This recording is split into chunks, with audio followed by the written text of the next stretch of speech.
got systems, roads, housing that were designed for, a certain number of people, quite frankly, and those numbers are multiplying, like never before, rapidly.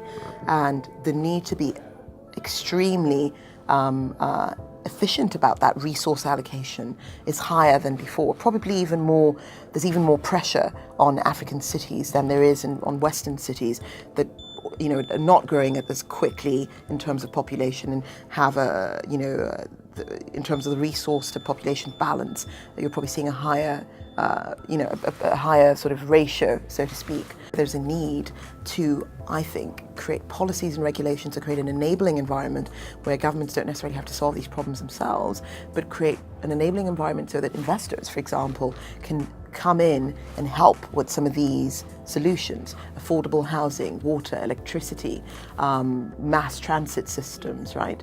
We've seen this in many, many markets where, the rail system or the train system's run by some country, investors from some other country.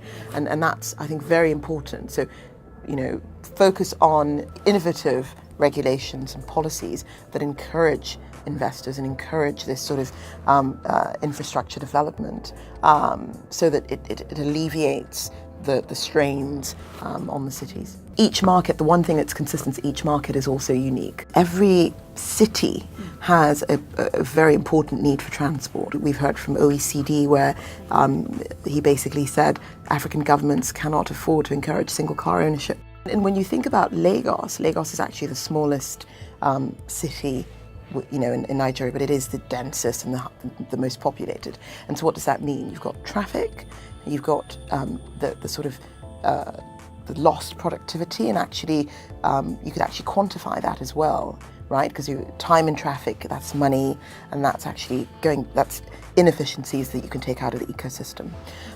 So when you think about all of that and think about what Uber brings, it's really, how do you convert every car on the road into part of a grid system, part of a transport system, right? Instead of having cars just with one person or two people, how could you sort of maximize that so people are parking their cars at home and knowing they can get a car in a couple of minutes, right? Also, what you're doing is, if a car doesn't have to park, then you're also freeing up parking, which on average accounts for about 25% of our cities, right?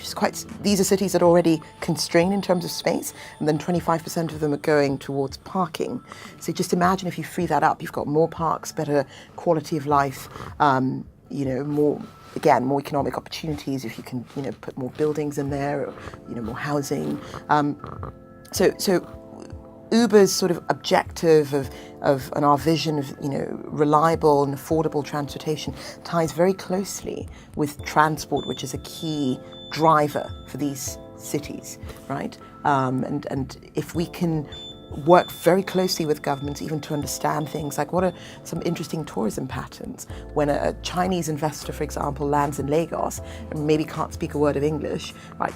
Can they rely on being able to open an application and get where they need to go, right? And when you do that and create that seamlessness, you actually ultimately also attract more people into the market. Our first market was in Johannesburg, and then Cape Town and Durban, and our first market outside of South Africa was Lagos in 2014. Since then, we actually recorded the millionth trip in July in Lagos. So very, very, and I think a good comparison there is, I believe within the first year of Uber in the US, in its first year, they clocked 1 million trips across a number of cities, including, New York, San Francisco, and so that's quite a feat for us. 2 years in one city. I think one of the really fascinating things about the Nordics is just the sort of I don't know if I call it plight for efficiency. That thinking and bringing some of that thinking to the continent really would go a really long way. But beyond that, I actually, interestingly enough, was connected to one of the team via an investor who financed vehicles for Uber partners in Nigeria. It's a very small world. And I think that speaks to the opportunities that are on the continent, right? From people, investors or people in the Nordics. And so you've gone from one city to a couple, and now we're in 11 cities around the continent. And some of those cities are actually the largest cities from an Uber perspective in EMEA, so Europe, Middle East and Africa. You look at Lagos, you look at even Accra that's just come online, and you're seeing this very rapid growth. And I think it fundamentally comes down to two things. One, you've got a need, right? People need to move around, right? And as we've said already, very populated cities, people looking for efficient, cheaper ways to get around. And two, this move into smartphones, smartphone penetration and internet connectivity. And there's a strong correlation there. A lot of cities in Africa are now actually having higher smartphone penetrations than cities in Latin America or even around the world. So now we've seen what's possible, and so we're really committed to expanding on the continent and the jobs and all of the things that brings with it. So very exciting times for Uber in Africa.